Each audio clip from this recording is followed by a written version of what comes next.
Ante! Ne vrtaj!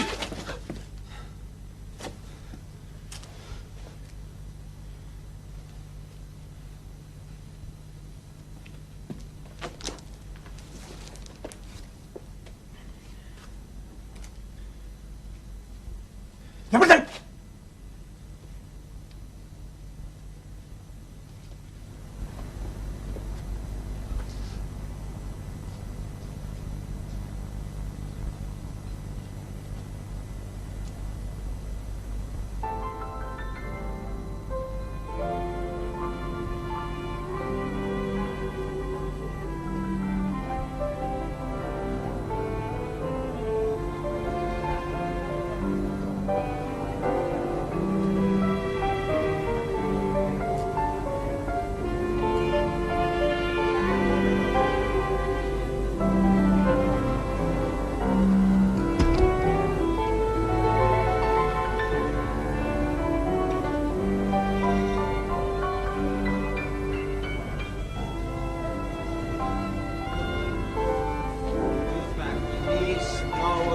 Najnovije vijesti, posebno izdanje, jutarnji list, bombe u stanu prodavača peciva, radikali štite ubojicu Radića,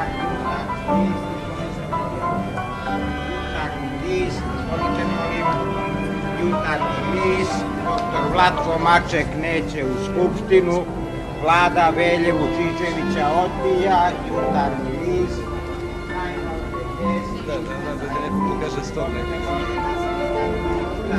vijesti, komunistički arsenal u Vinogradskoj, bombaški proces na pomolu, jutarnji list, bombaški proces na pomolu, komunistički arsenal u Vinogradskoj, jutarnji list, najnovije vijesti, posebno izdanje, bombaški proces na pomolu, jutarnji list, najnovije vijesti, hvala lijepa, jutarnji list, bombaški proces na pomolu, jutarnji list, najnovije vijesti, posebno izdanje, jutarnji list, bombe u stanu prodavača peciva, radikali štite ubojicu Punišu Račića, doktor Vlatko Maček neće u skupštinu. Shvatite čovječe, ja sam branio mnoge komuniste, ja znam kako se vi morate ponašati pred sudom. Znam kako vam nalaže vaša partija. To je postalo već odavno neefikasno. U zemlji sa zakonom o zaštiti države jedina moguće i efikasna obrana je negirati. Za mnogo manju optužbu nego što je vaša mošatijada je pred Beogradskim sudom dobio 12 godina. Pa i ne radi se uopće o tome koliko ću ja dobiti. Nego o čemu se radi? O procesu. Pogledajte, molim vas, tu optužnicu. Tu nisam važan ni ja, ni bilo tko drugi. Važan je samo proces komunistima, jer njime žele zaplašiti javnost. A vi vašim ponašanjem protiv pravila u vlastitoj stranci olakšavate posao državnom odvjetniku. A ne. Njega ne treba podcjenjivati. On misli da je dovoljno ako na sudu dokaže da neki od nas stvarno jesu komunisti. U redu. Neće to morati dokazivati.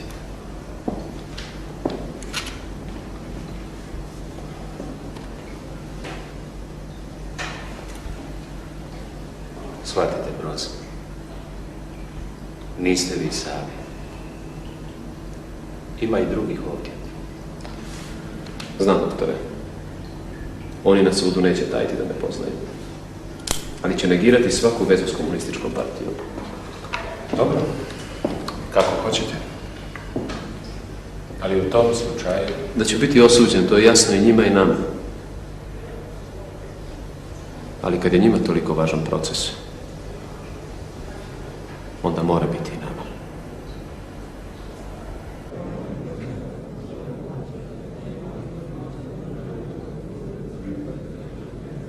Rezultat istrage dade se rezimirati kako slijedi.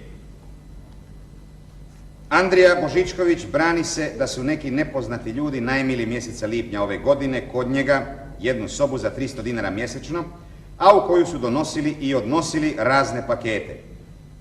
Imena tih ljudi navodno ne zna, da se naprosto nije interesirao. Ne zna što su činili u sobi i što su nosili u omotima. Za komunističke spise ne zna, a isto tako ni za oružje ni municiju. Eva Koprivnjak brani se suglasno sa Božičkovićem u pogledu najma sobe po nepoznatoj dvojici koji su donosili pakete, a koji da su obično noću dolazili i odlazili kad je ona već bila u krevetu. Pošto je sa Božičkovićem i djecom spavala u kuhinji, ne zna za sadržaj paketa u ormaru, a niti za košaru i njen sadržaj. Već iz same ove obrane vidi se da se ista ne može održati. Naročito je nevjerojatno da ovi stanodavci ne bi znali po imenu ili bar po bližim oznakama svoje tajnovite podstanare, već ih na taj način i svojom obranom hoće zaštititi od daljnjih progona vlasti. Franjo Novoselić se brani da je došao u Zagreb iz Maribora, te je na Jelačićevom trgu sreo nepoznatog čovjeka kog je upitao za konak, a taj da ga je odveo u Vinogradsku cestu 46 k Božičkoviću.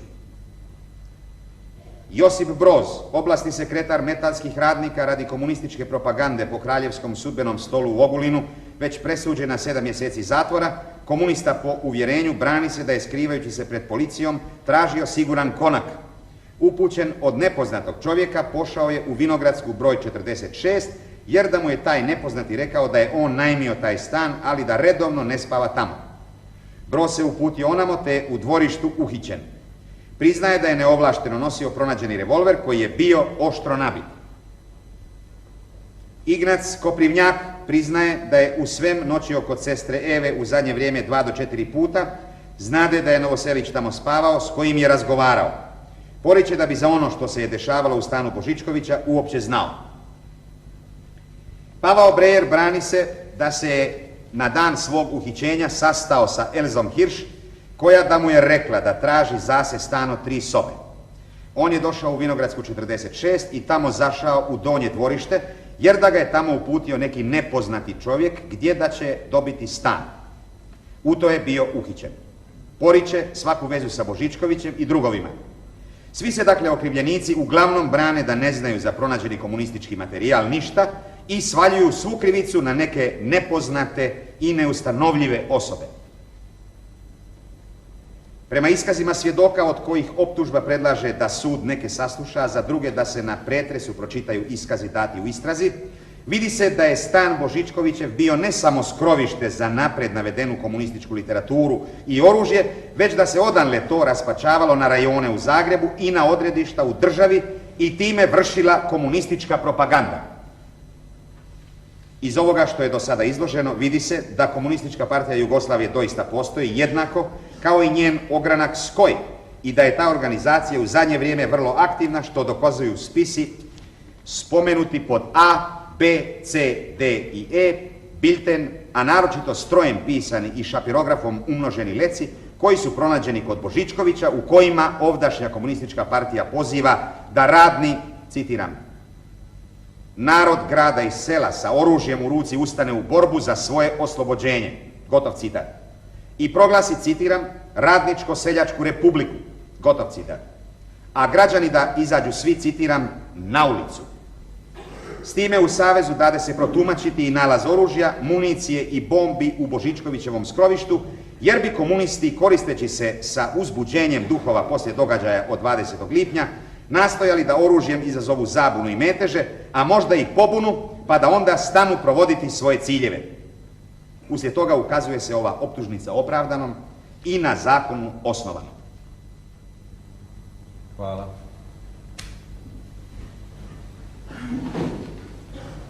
Opominjem optužene da su u smislu paragrafa 231. Kaznenog zakona dužni na ovom pretresu govoriti samo istinu. Udaljite sve optužene osim optuženog Andrija Božičkovića.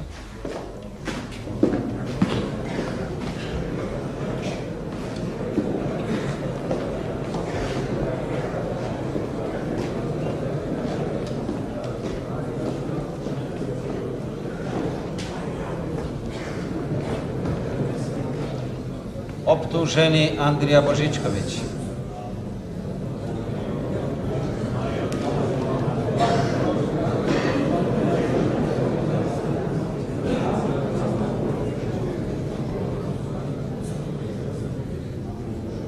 Jeste li razumijeli optužnicu i čutite li se krivim? Razumio sam optužnicu, ali se ne osjećam krivim. Gdje ste rođeni? Kakve ste škole završili? Što ste sve radili? Ispričajte sudu sve potanko. Rođen sam u Voćinu. Tamo sam završio 5 razreda pučke škole. Glasnije. Radio sam svašta.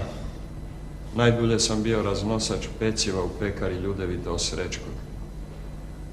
3 mjeseca prije nego sam uhapšen, dobio sam mjesto podvornika u tvornici cipela Divota. Jeste li oženjeni? Da. Zapravo nisam. Živim u nevjenčanom braku s Evom Koprivnjak. S njom imam jedno malo dijete. Dakle, u prilježništvu.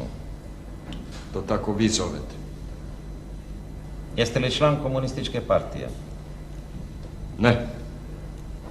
Otkud onda u vašem stanu bombe i komunistička literatura? Pa vidite, ja sam uhapšen na poslu i doveden sam kući. Tamo su već bili detektivi i oni su tvrdili da su sve to našli u mojoj sobi. Poznajete li optuženoga Josipa Broza?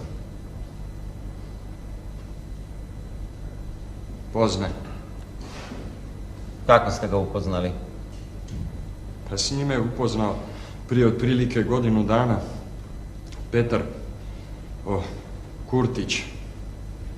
A taj nije stanovao kod mene, kako to piše tu kod vas u toj optužnici. Je li Broz stanovao kod vas? Nije. On jest iznajmio sobu prije 3 mjeseca, ali je spavao u njoj samo 2-3 puta. U istrazi ste rekli drugačije. Tvrdili ste da Broza uopće ne poznajete. Pa vidite, ja sam htio zaštititi Broza. Mislio sam da se radi o nekakvoj sitnici. A sada? A sada, kada znam optužnicu, sve ću reći. To je naivno. Vi obmanjujete sud. Vi dobro znate što je sve redarstvo našlo u vašem stanu. I vrlo dobro znate da to nisu sitnice. Zar mislite da će netko vjerovati da u stanu od jedne sobe i kuhinje niste znali što se nalazi u ormaru i pod krevetom? Počekajte, ja sam sobu iznajmio zajedno s tim ormarom i krevetom. Ali soba je služila i vama. Priznali ste da ste u njoj spavali. Jesam. Ali spavao sam samo kad u njoj nije bilo nikoga. Jedini izuzetak jedan je bio sa Novoselićem. On je došao k meni 31. kolovoza. Onda je on spavao u jednom krevetu, Eva i ja smo spavali u drugom krevetu. U ormaru su bile i vaše stvari. Da. I nikad vam u ta 3 mjeseca nije ništa zatrebalo iz tog jedinog ormara u vašoj sobi? Pa naravno da mi je trebalo. I jedanput sam u tom ormaru vidio pakete zamotane u papir. napokon. Oni su bili kao ovdje. Ne, oni su bili vezani špagom. Pa tako vi niste mogli dokučiti njihov sadržaj. Pa slušajte, mene vam to nije zanimalo. Postavio bih pitanje. Tko je donio te pakete koje ste vi vidjeli u ormaru? Ko je donio pakete? Da, tko ih je donio? Ne znam. A da li je Novoselić, kad je došao u vaš stan, kazao da ga je poslao Broz? Pa kazao je. A drugi koji su dolazili? Pa svi su kazali. Pa inače ih ne bih pustio u sobu. Hvala dozvolom.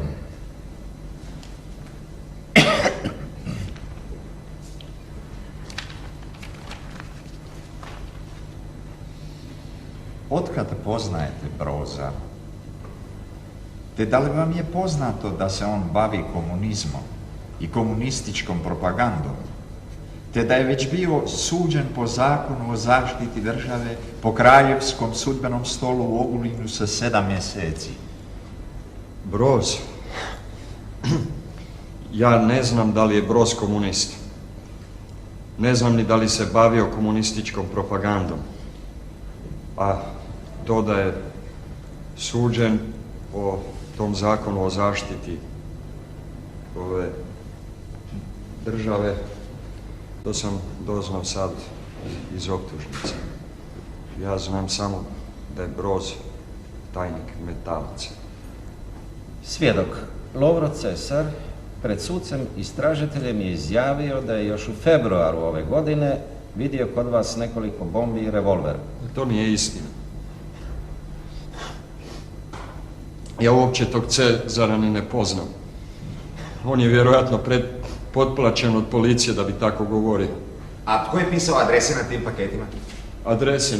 Da, adrese. Ja nisam pisao adrese, ne znam ko je pisao adrese.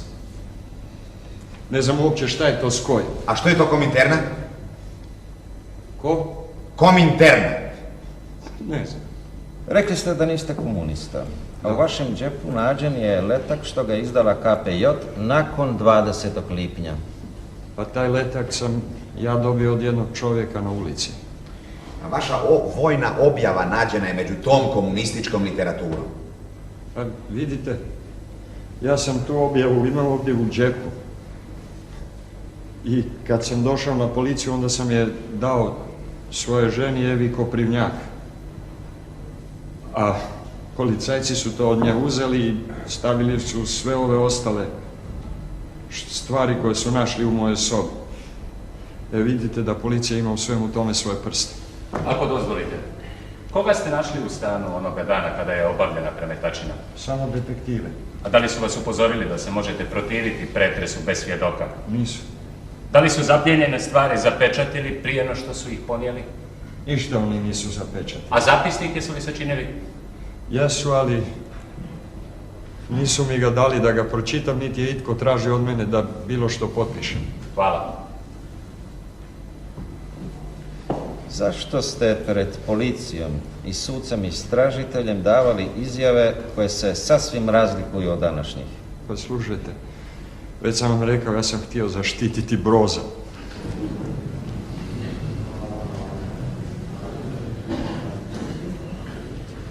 Određujem prekid rasprave. Zakazujem nastavak za 4 sata poslije podne.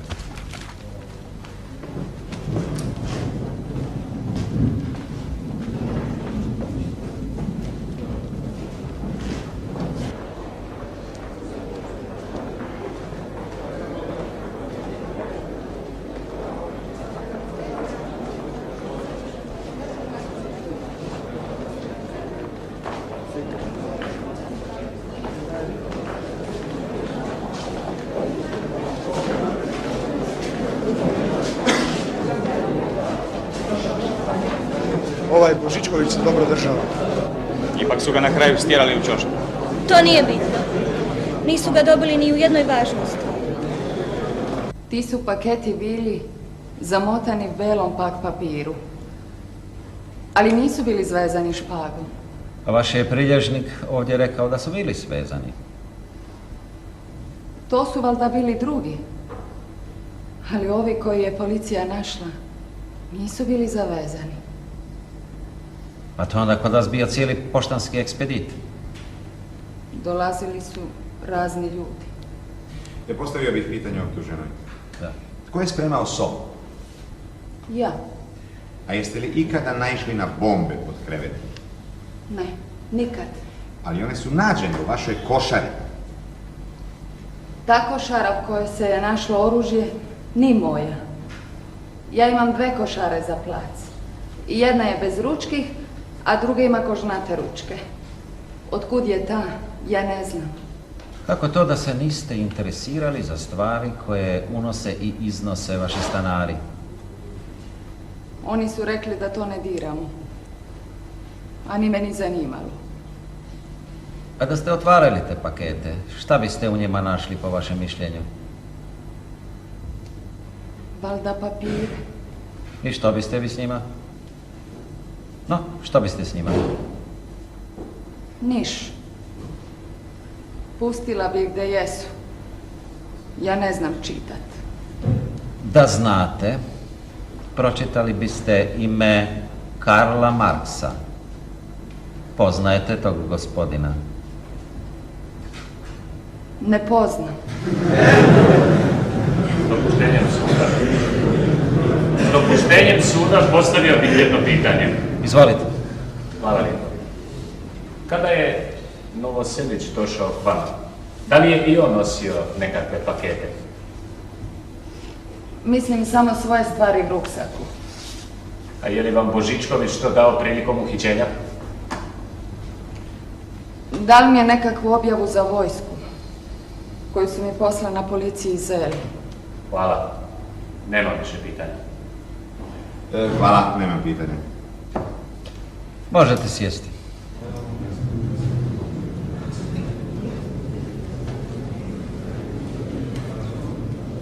Uvedite optuženog Franju Novoselića.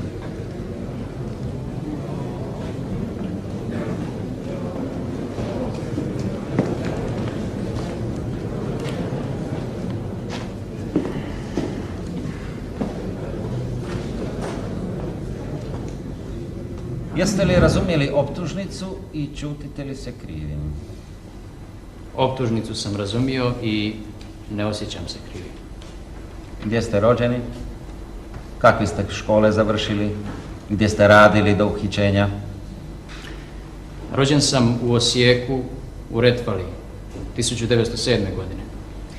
Završio sam 4 razreda pučke škole i 3 razreda realne gimnazije. Zatim sam završio grafički zanat. Kako 1926. nisam dobio posla, otišao sam u Grac, ali se ni tamo nisam uspio zaposliti, pa sam se vratio u Osijek, gdje sam radio do ove godine, kada sam izgubio posao. Ponovo sam krenuo u inozemstvo preko Austrije i Čehoslovačke u Njemačku, misleći da ću gdje na strani lakše naći posla. U Berlinu sam bio do sredine jula ove godine, zatim sam otišao u Leipzig, pa u Beč, a 4 dana prije uhićenja došao sam u Zagreb. Otkud vam novac za tolika putovanja? Prištedio sam dok sam radio. S kim ste se sastali kad ste doputovali u Zagreb? Te iste večeri slučajno sam sreo Broza i pitao ga znade li za kakav stan. On me uputio do jednog čovjeka koji me odveo do Božičkovića. Ime tog čovjeka? To neću reći da taj čovjek ne bi imao neugodnost. Gdje ste spavali u Božičkovićevom stanu? Spavao sam u sobi 4 noći. Da li je netko dolazio tamo dok ste vi bili? Ne. Jeste li vidjeli u sobi zaplijenjenu literaturu i bombe? Nisam. A otkud onda među zaplijenjenom literaturom vaša radna knjižica i razglednice? To nije bilo među zaplijenjenom literaturom, nego je bilo na stolu. A policija je namjerno pomiješala. Dozvolite. Da. Hvala. Što je to SKOJ? Da li takva organizacija postoji i gdje i što je zadaća SKOJ? SKOJ je kratica za Savez komunističke omladine Jugoslavije. Ta organizacija postoji, ali radi ilegalno. Zadaća je organizacije da vaspitava mlade radnike u borbenom duhu kako bi se oslobodili kapitalističkog jarma. A na koji se to... Na koji se to način vaspitavaju mladi radnici? Ima li SKOJ svoje novine? Održava li sjednice? Na koji se način vrši to vaspitanje, neću kazati. SKOJ održava sjednice, ima novine Mladi boljševi koje se štampaju ilegalno. I normalno je da jedna takva organizacija održava sjednice. A jeste li vi član SKOJ-a? Ne, nisam. Danas ne, ali sam bio do prošle godine. A jeste li ikada s Brozom razgovarali o SKOJ-u? Ne, nisam. Gdje ste upoznali Broza?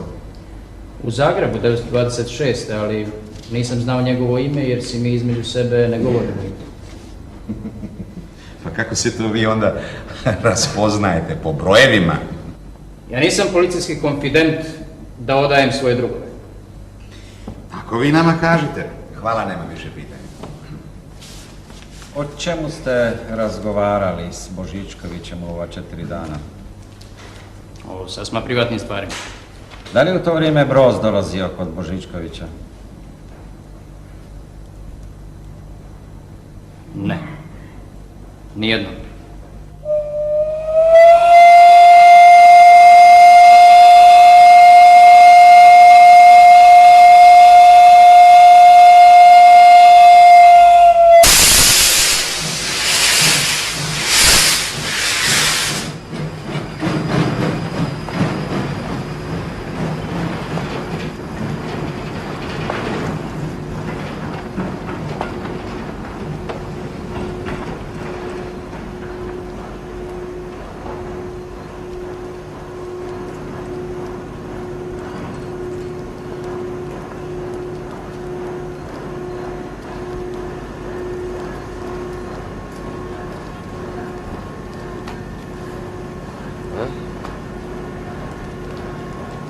Jesu li svi na svojim mjestima? Svi, kao što smo dogovorili, da? Bude li prilika ti znaš što ti je činiti? Ovi.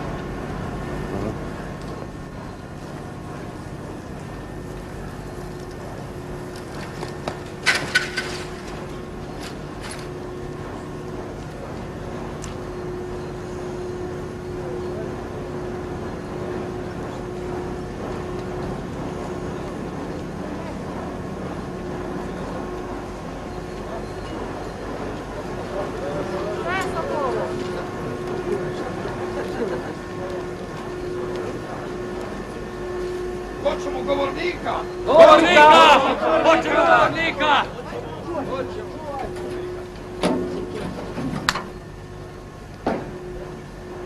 Drugovi, današnji dan slavi radnička klasa cijelog svijeta. Na današnji dan prije 11 godina veliki je Lenjin poveo ruske radnike u revoluciju.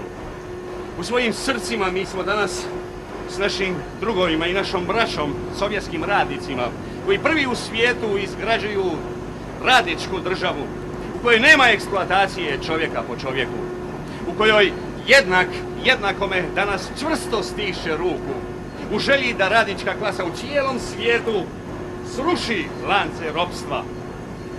Koliki je teret tih lanaca najbolje znade radnička klasa Jugoslavije, koja stenje pod jednim od najkrvavijih režima Europe, pod režimom Aleksandra. Taj režim nije propustio priliku da na svoj način obilježi 11. godišnjicu Oktobarske revolucije. Jučer je ovdje u Zagrebu počeo proces grupi naših drugova. Tim procesom režim želi da slomi revolucionarni duh radničke klase Zagreba, ali mi poručujemo i režimu i svim njegovim sudovima da se taj duh ne da slomiti. Tako je. I da će radnička klasa Zagreba, predvođena Komunističkom partijom Jugoslavije, nastaviti borbu do pobjedonosne revolucije. Tako je. Drugovi, na slobodu s Josipom Brozom. Živjela Oktobarska revolucija! Živjela Komunistička partija Jugoslavije! Brzo, raziđi. Policija će svaki čas. Brzo, raziđi. Brzo. Kreći.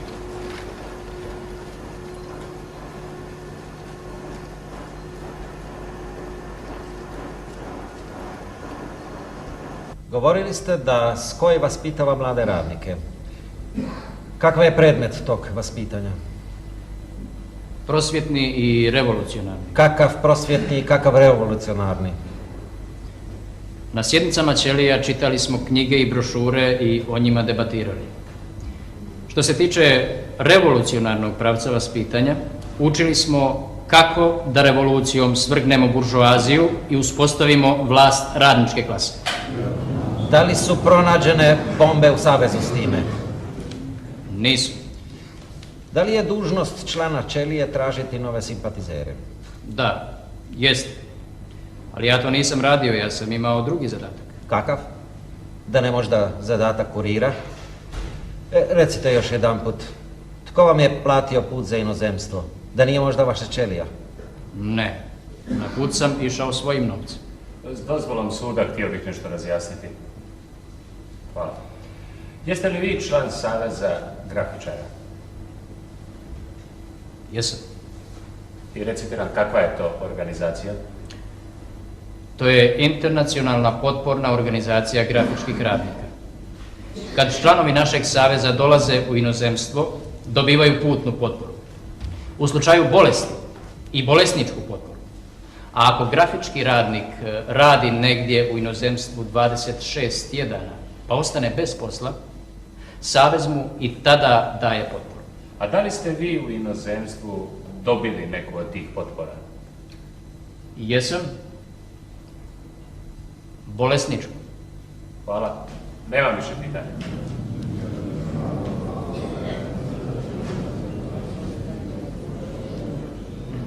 Optuženi Novoseliću, sjednite.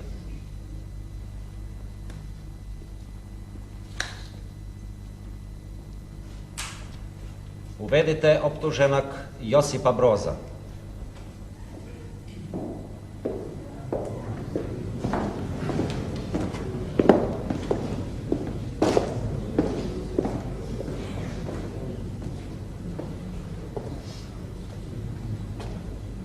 Optuženi Broz.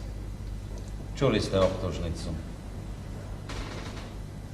Da li je razumijete i čutite li se krivim? Razumio sam optužnicu.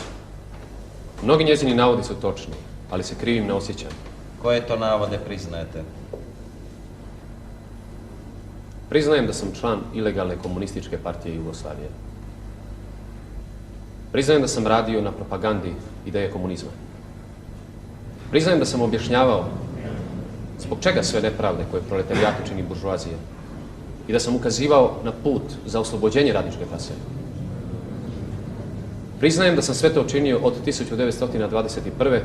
pa sve do dana hapšenja. Ali ne priznajem buržoaskom sudu pravo da mi zbog toga sudi. Smatram se odgovornim samo svojoj komunističkoj partiji. Upozoravam, ovo je sud, a ne ulica. Mir.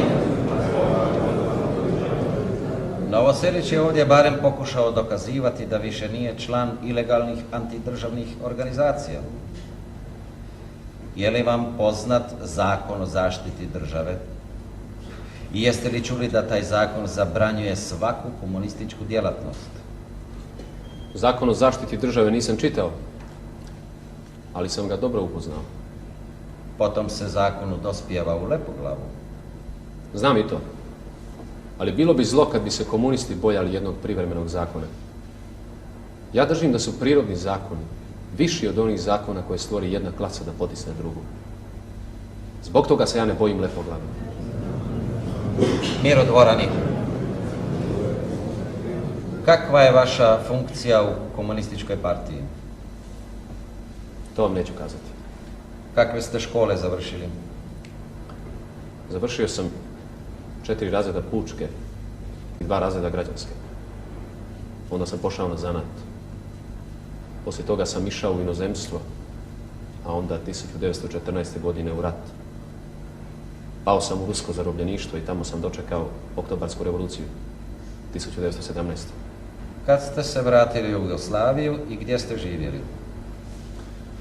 Vratio sam se 1919. U Bjelovaru sam radio kao strojar, a onda u brodogradilištu u Kraljevici, a zatim u Beogradu, Zagrebu.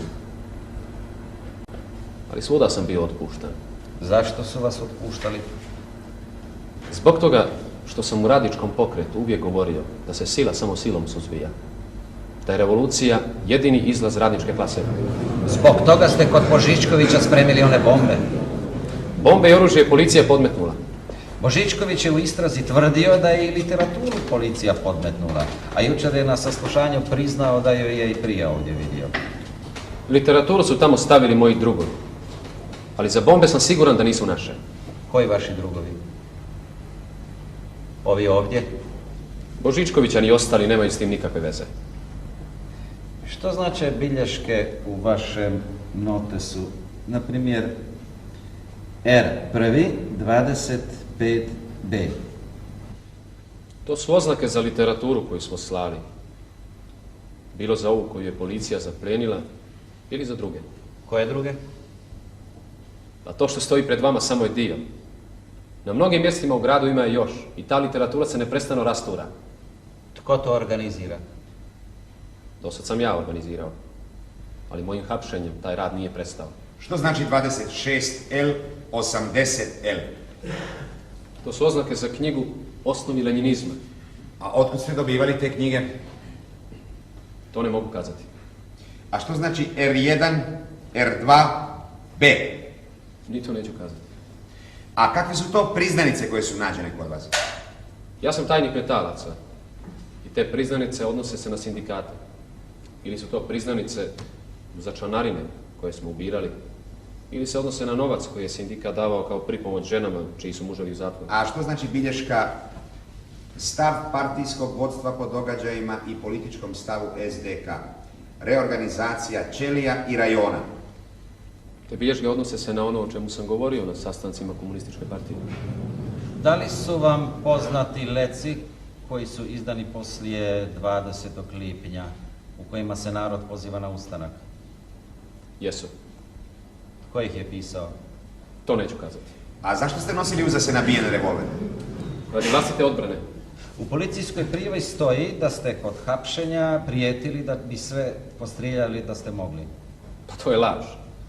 Istina je naprotiv da su me na policiji tukli. A to pričate da biste se pravili mučenikom? Zahtijevao sam liječnika, ali i oni su ovako odgovarali. Zar je slučaj da je u vašoj sobi nađena bomba? Ja sam već rekao da je bombe policija podmetnula. U demonstracijama poslije 20. lipnja 3 radnika su ubijeni. A da ih niste ubili vi, komunisti, pa da poslije lovite u mutno? Vi dobro znate da je policija ubila ta 3 čovjeka. I još mnoge druge ranjene. Ali svima vama treba pokriće za te žrtve. Zbog toga je policija podmetnula bombu. Zbog toga je cijeli ovaj proces. Ali ja vam kažem da komunistička partija Oduzimam vam Jugoslavije... riječ. Zabranjujem daljnje širenje komunističke propagande. Molim, red. Ispraznit ću dvoranu. Postavio bih pitanje. Postavio bih pitanje. Hvala. Vi ste ovdje rekli da je stan u Vinogradskoj služio za otpremu partijske štampe i literature. A zašto vam je još služio taj stan? Za sklanjanje radnika koje je policija goni. A da li policija progoni radnike samo zbog sumnje da su komunisti? Da. A da li policija progoni samo komuniste ili i takve članove sindikata koji su pristaše građanskih stranaka? Jest, policija progoni i takve ljude. A jeste li u Božičkovićevom stanu i njih skrivali? Da, bilo je dovoljno da ih policija goni. Hvala, nemam više pitanja. Možete sjesti.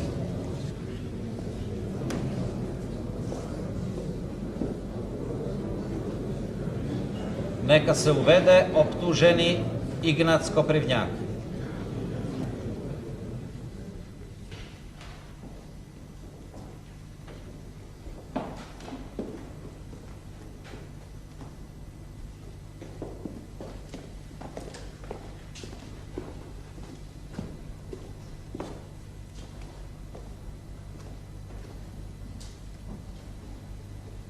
Optuženi Koprivnjak. Jeste li razumjeli optužnicu i čutite li se krivi? Je, razmer sam, ali se ne čutim krivi. Pa kako ste se onda našli u ovom komunističkom leglu? Ja sam vam došao u Zagreb 8 dan pre nek su me zaprli. Štel sam si nekaj zaradit, jer grunta imam samo ral i pol. Najpre sam 3 noći spal kod kuma Kunceta. Kako kod njega, kad taj vaš kum Kunce tvrdi u istrazi da uopće niste bili kod njega? Kaj ja znam, morti se boji, gospod.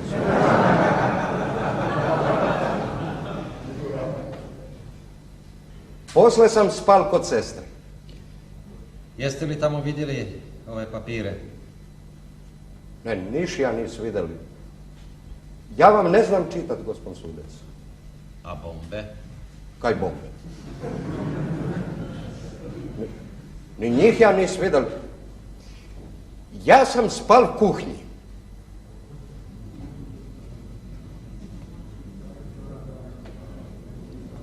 Sjedite.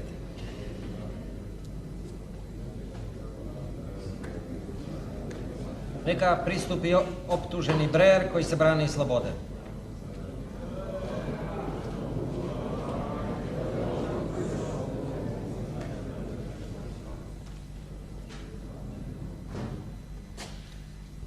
Optuženi Breer, jeste li razumjeli optužnicu i čutite li se krivim? Razumio sam optužnicu i ne čutim se krivim. Ja o cijeloj stvari ne znam ništa i ne poznam ni jednog od optuženih. Onog jutra kad sam uhićen, sreo sam gospođu Elzu Hirsch, koju poznajem od ranije. Rekla je da traži stan i ja sam joj obećao saznam li što javiti. I pošli ste ravno u Vinogradsku 46? Ne. Na jednoj novogradnji od nekog čovjeka saznao sam da se iznajmljuje stan i tek tada sam se uputio onamo, no u dvorištu sam bio uhapšen. Jeste li na sveučilištu bili član kluba marksista? Nisam, ali za njegovo postojanje i rad znam. Vi ste pretplatnik komunističkog lista Le Fédération Balkanique. Ne, nisam. Taj list sam prvi put vidio kod suca istražitelja. Pa jasno kad ga policija već na pošti plijeni kao subverzivnu literaturu. Ali na svakom primjerku je bilo vaše ime i adresa. Kad ga već plijeni, policija lako može nalijepiti i ime i adresu i optužiti bilo kojeg čovjeka. Molim riječ. Da. Hvala lijepo. Da li je klub studenata marksista ilegalna organizacija? Ne, nije. Njegov rad je legalan i on istupa bilo samostalno, bilo u koaliciji s drugim studentskim grupama i organizacijama. Trešnjevku, Crvenu republiku, kako je u radnički Zagreb s ponosom, a onaj drugi sa strahom zove. Ne treba podsjećati na značaj Oktobarske revolucije. Slaveći njezine godišnjice, mi se spremamo za konačni obračun. Vara se buržoazija ako misli da će nas zaplašiti svojim zatvorima i sudskim glavnjačama. I danas, na procesu Josipu Brozu, buržoazija je mogla vidjeti spremnost radničkih boraca da borbu proletera dovedu do kraja.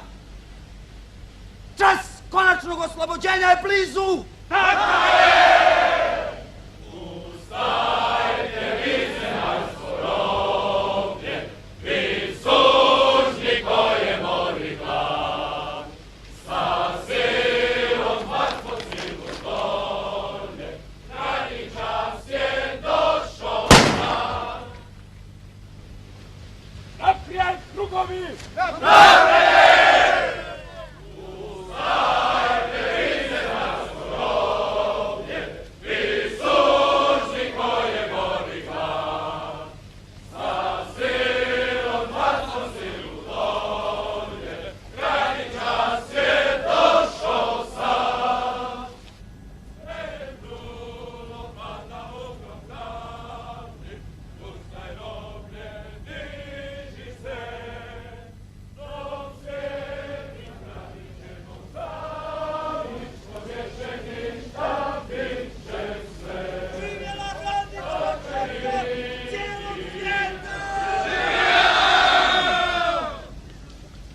Proleteri svih zemalja, ujedinite se! Moja majka im je zabranila da drže podstanare. Ali ja sam često vidjela kako po noći dolaze neki muškarci. Da i moja tadašnja služavka, Marija Barković, je isto tako njih vidjela. A jedanput je došao jedan s dvije velike košare u 11 sati po noći. Bilo vam je to otprilike prije mjesec dana, prije hapšenja Božičkovića, da. Kako to da su svi ti ljudi mogli dolaziti, a vi u dvorištu imate psa? Da, tome se baš i ja čudim. Ali tada kada su dolazili bio je miran, a sad je opet jako ljut. Pa kako i ne bi, sad se opet slabo hrani. I tišina. Hvala milostiva. Prosim.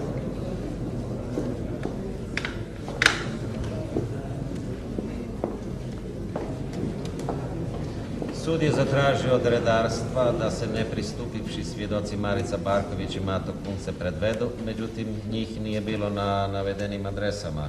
Navodno su prije 2 dana otišli iz Zagreba. Predlažem da se kao dokazni materijal pročitaju preslušni zapisnici sačinjeni u istrazi s tim svjedocima.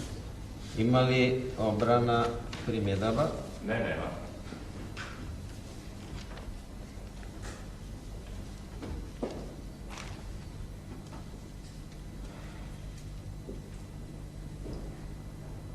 Saslušana Marica Barković izjavljuje da je u više navrata u različito vrijeme rano ujutro i uveče vidjela dolaziti nepoznate ljude s koferima i paketima u stan Andrije Božičkovića. Suočena s uhićenima prepoznaje Josipa Broza. Mato Kunce, predveden sucu istražitelju, izjavljuje da Ignác Koprivnjak nije kod njega spavao ni jedne noći u kritično vrijeme. Osim Božičkovića i Eve Koprivnjak, ostale optužene ne poznaje.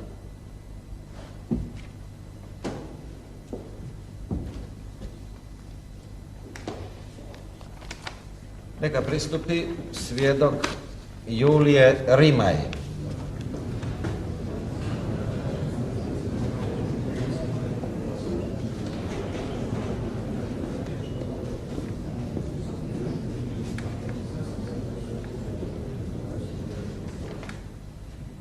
Zaklinjem se jedinim Bogom i svim što mi je najsvetije i na ovom svijetu najmilije. Zaklinjem se jedinim Bogom i svim što mi je najsvetije i na ovom svijetu najmilije. Da ću u svemu što me ovaj sud bude pitao kazati istinu. Da ću u svemu što me ovaj sud bude pitao kazati istinu. I da ništa što u ovoj stvari znam neću prešutjeti. I da ništa što u ovoj stvari znam neću prešutjeti. I kako ja ovdje istinu govorio, tako meni Bog pomogao. I kako ja ovdje istinu govorio, tako meni Bog pomogao. Sada ispričajte sudu sve što znate o predmetu rasprave. Jednoga dana dobili smo anonimnu prijavu da se u kući broj 46 na Vinogradskoj cesti sastaju neki sumnjivi ljudi koji donašaju i odnašaju nekakve pakete.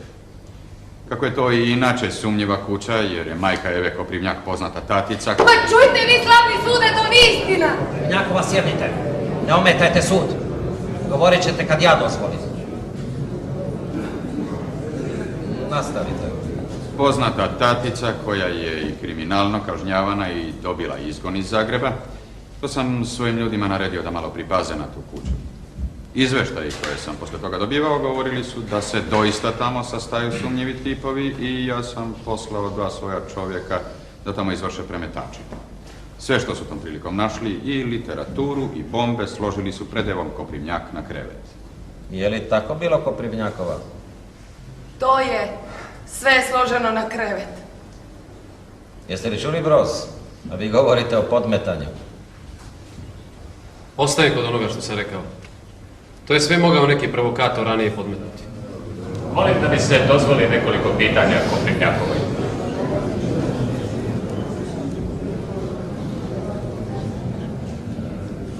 Sud dozvoljava. Hvala. Optužena Eva Koprivnjak, pristupite.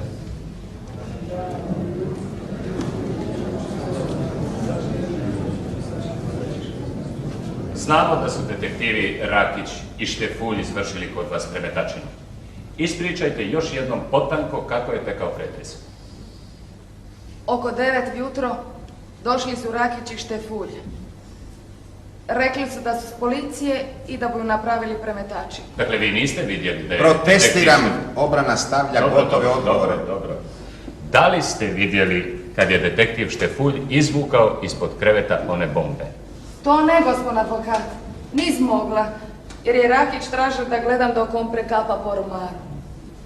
Hvala, nemam više pitanja. Hvala. Moji ljudi vam stoje na raspolaganju kao svjedoci. Hvala. U pogledu bombi, optužba predlaže da se pročita preslušni zapisnik svjedoka Lovre Cesara. Imam primjedbu. Obrana traži da se Cesar sasluša ovdje pred sudom. Postoje okolnosti koje upućuju da je na svjedoka vršen pritisak. On je naime svoju izjavu dan u istrazi u međuvremenu pismeno povukao. Obrana sada to naravno želi iskoristiti... Na iskazima ovrhovoditelja Cesara temelji se vrlo važna točka optužbe. Tražim da pred sudom bude zaprisjegnut i preslušan. Sud odlučuje da se svjedok sasluša, ali se ne prisiže. Dovedite svjedoka Lovru Cesara.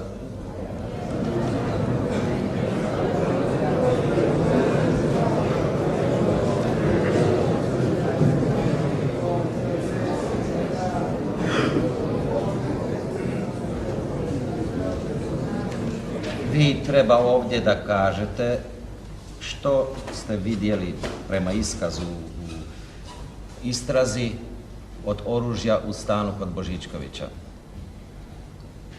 Sa poreskim oficijalom Tomašićem i podvornikom Jugom imao sam u veljači ove godine obaviti ovrhu u stanu Milana Vučkovića na Vinogradskoj 43, a poslije na broju 46 kod Božičkovića. U stanu jednoga od ovršnika, a sada pozitivno znam da je to bilo u stanu Vučkovića, a ne u stanu Božičkovića, našao sam jednu škatulju sa oružjem. Istrazi ste izjavili da je to bilo u stanu Božičkovića i da je bila prisutna Eva Koprivnjaka, da je Božičković došao kasnije. Citiram. U ormaru sam našao jednu smeđu škatulju visine oko 30 cm i širine po prilici 20 cm, u kojoj je bio revolver kalibra 7,65 i 3 bombe, a dopuštam da ih je moglo biti i više. Vi ste čak na suočenju u istrazi i prepoznali Evu Koprivnjaka. Pa znate, i Vučković i Božičković živu sa svojim prijateljicama u konkubinatu, a te kuće na Vinogradskoj su slične. Pa sam se zbunio. Tim više što me poreski oficijal uvjerio, kad je u novinama izišlo da su nađene bombe, da su to one koje smo mi vidjeli u veljači. S mjesta pronađite poreskog oficijala Tomašića i poslužitelja Juga, a dotle određujem pauzu.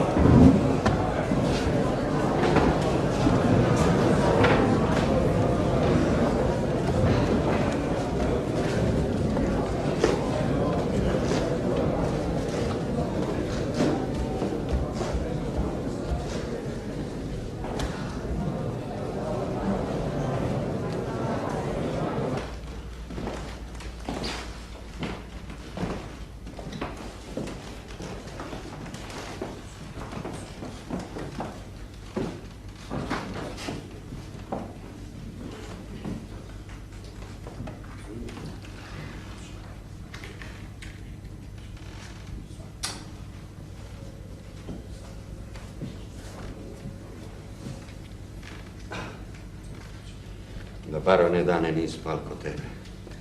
Kam si moga Livnac? A kaj sam onaj Rauber o mamina pripovedao?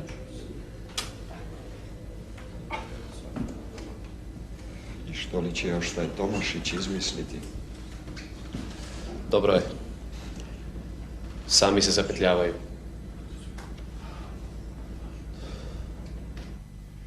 Slušaj, Štefulj, ako sad još i ti zabrljaš, onda me se čuvaj. Koprivnjakica je vidla. Bila je uz tebe, si razmel uz tebe je bila dok si vadil bombe ispod kreveta. U redu, šefe, samo taj Cesar je već sve zasrao. Ne tičete se! Ti si bombe našel u premetačini. Jasno? Sjećam se da smo u Vinogradskoj obavljali neke ovrhe. Pogledajte dobro optužene Božičkovića i Koprivnjakovu. Je li to bilo kod njih? To je bilo prije 7-8 mjeseci, a ja slabo pamtim ljude. Sjećate li se da su tamo nađene kakove bombe? Ne. Pa vi ste o tome razgovarali s Cesarom? Sjećam se da mi je Cesar nešto govorio o revolveru, ali ja se ne sjećam da sam igdje vidio kakvo oružje. Ostanite u sudnici. Dovedite poslužitelja Juga.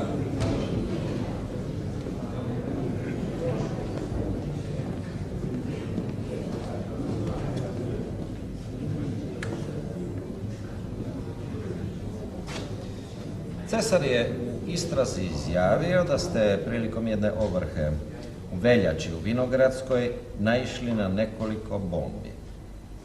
O tome ništa ne znam. A revolver? Revolver smo našli. Gdje je to bilo? Kod Milana Vučkovića na broju 43 ili kod Andrije Božičkovića na broju 46? To ne bih znao reći. Cesar, što vi na kraju kažete? Pa ja sam već rekao, dopuštam da sam se zbunio. A kako mi se sada čini, moglo je to biti i kod Vučkovića i kod Božičkovića. Kako to? Moglo je kod jednoga, moglo je kod drugoga. Pa zar vi kod svojih ovrha pronalazite samo oružje? To ne. Ali nedavno sam i u Maksimilskoj našao revolver.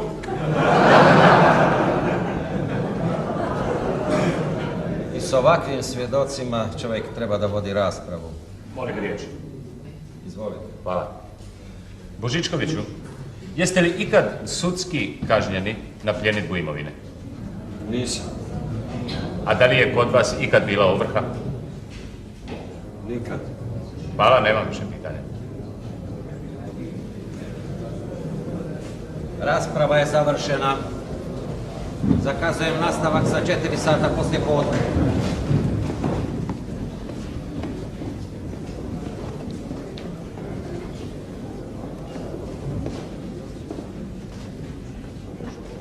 Iako ekonomski poredak na osnovi privatnog vlasništva ima još i danas svojih mana, mi smo svjedoci da moderne vladavine 20. vijeka, među koje bez natege ide i naš vladavinski poredak, svakim danom otklanjaju te pogreške raznim zakonskim putevima.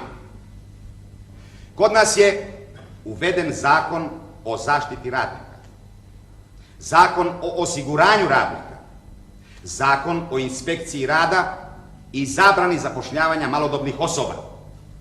Sve te na zakonu osnovane olakšice hoće osigurati i povisiti vrijednost ponuđenoga rada. Samo jedna, međutim, utopistička i zločinačka nauka tvrdi da je sve to ostvarivo jedino silovitim zahvatom u političku vlast. Pozivajući se na demokraciju, ona propovijeda silu i vladavinu jedne jedine klase, radničke. Gospodo suci, ne zavaravajmo se da takve opasnosti kod nas nema. Ja sam se na vlastite oči uvjerio kako je boljševicima u Rusiji malo trebalo da osvoje vlast. Stoga mirne savjesti tvrdim da je svaka komunistička grupa opasnost za državu. Ova, s kojom ste se ovdje suočili, tvrdim da je najopasnija. Gospodo suci, dozovite u pamet što je ovdje pred sudom govorio optuženi Josip Broz. On tvrdi da je radnik, međutim to ne treba vjerovati. Ja tvrdim da je on pravi tip komunističkog intelektualca koji se smišljeno bori za svoje ideje.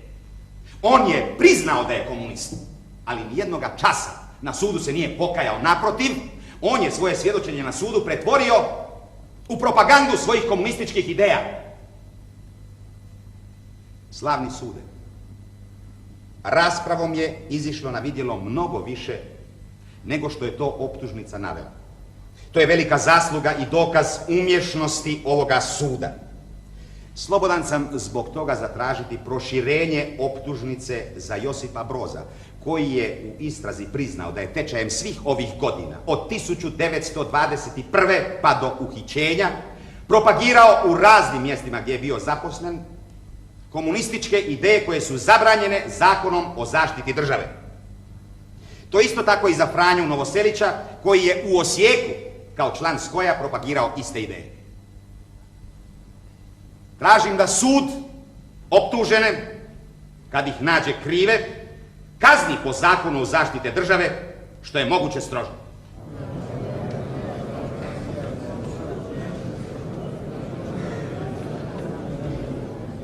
Riječ ima obrana.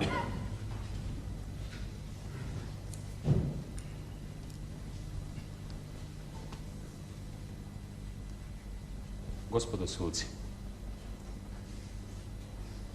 državni je odvjetnik ovdje pred vama govorio potanko, hoteći, vjerujem, širokim izlaganjem nadomjestiti manjak svoje optužbe.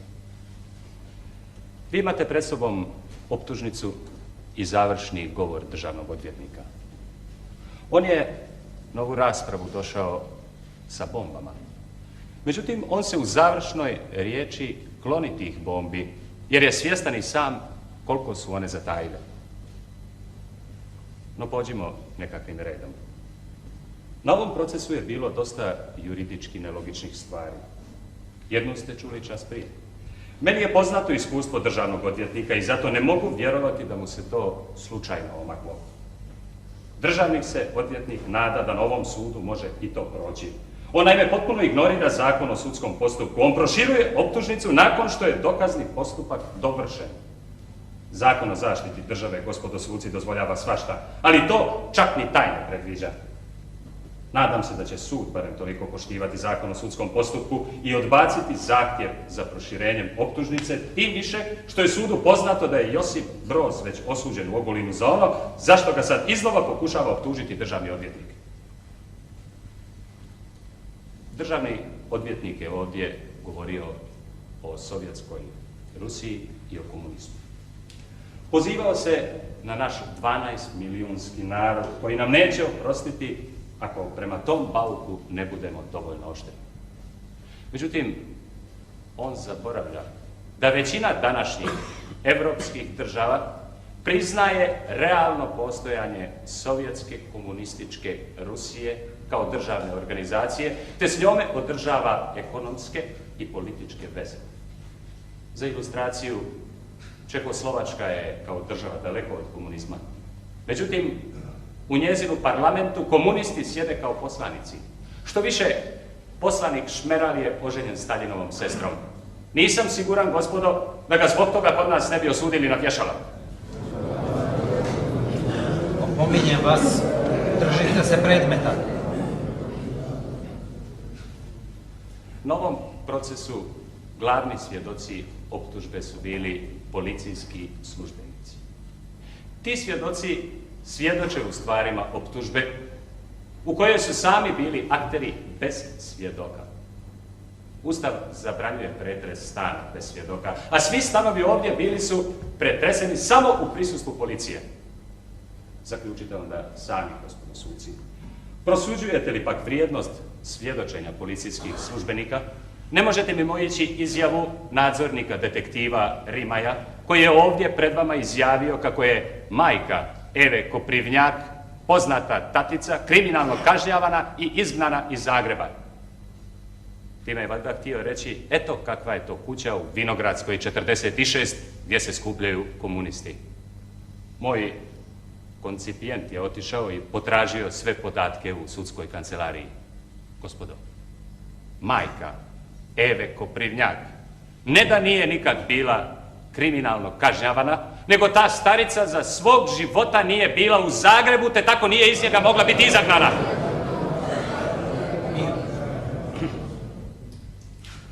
Kad se, dakle, odbiju kao nedokazane, a one ne samo da nisu dokazane, nego su i pale sve optužbe za bombe, patrone i revolver, ostaje da se ovdje sudi jedino ljudskim uvjerenjima.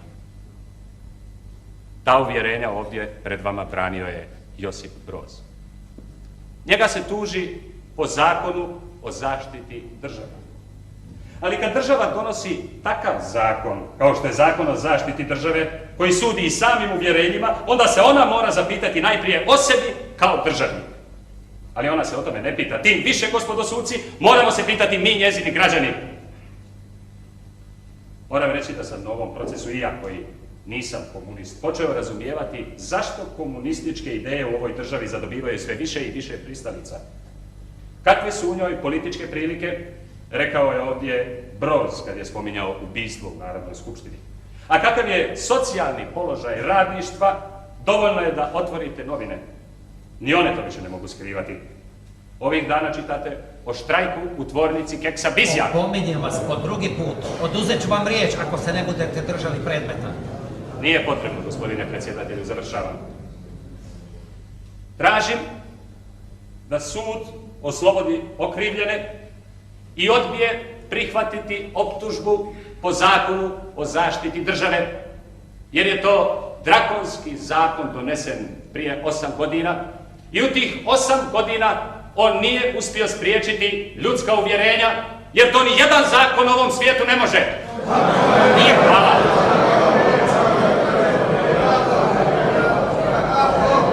Da li optuženi žele iskoristiti završnu riječ? Želim na kraju reći zašto čovjek postaje komunista. Zašto sam ja postao komunista? Ne dam o tome govoriti. Oduzimam vam riječ. Pravo je optuženog da govori. Nema prava za komuniste. Nema prava za njihovu propagandu. Ulažem ništovnu žalbu na cijeli proces. Samo ne ulažete. On je sud. I ovdje vlada policijski duh. Živjela komunistička partija Jugoslavije. Živjela borba proletera.